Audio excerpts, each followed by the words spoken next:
বাংলাদেশের যেই সংকটময় পরিস্থিতি বিরাজ করছে, এর মধ্যে দিয়ে একটি বিষয় নিয়ে খুবই কম আলোচিত হচ্ছে, সেটি হচ্ছে গিয়ে সংখ্যালঘু সম্প্রদায়, বিশেষ করে হিন্দু জনগোষ্ঠীর উপর যে নির্যাতন হামলাগুলো হচ্ছে, এ নিয়ে সবাই এক রকমের হিরণ্ময় নীরবতা পালন করছে।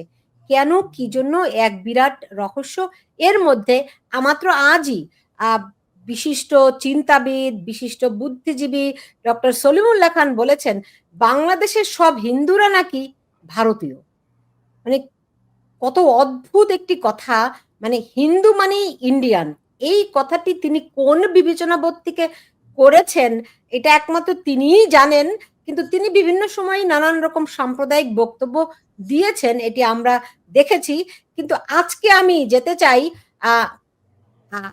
আজকে প্রথমে অতিথিদের কাছে যেতে চাই, তারপরে আমি দেখব যে কি কারণে এরকম সংখ্যালঘুদের উপর মানে গত ৫৩ বছরে এই পরিমাণে, মানে স্বাধীনতার পরে এই পরিমাণে নির্মমতা হিন্দু সম্প্রদায়ের উপর হয়নি। সব আমলই হিন্দুদের উপর অত্যাচার নির্যাতন হয়েছে, কিন্তু গত ১ বছরে যে পরিমাণ নির্যাতন হয়েছে এটি কিন্তু সব মাত্রাকে ছাড়িয়ে গেছে।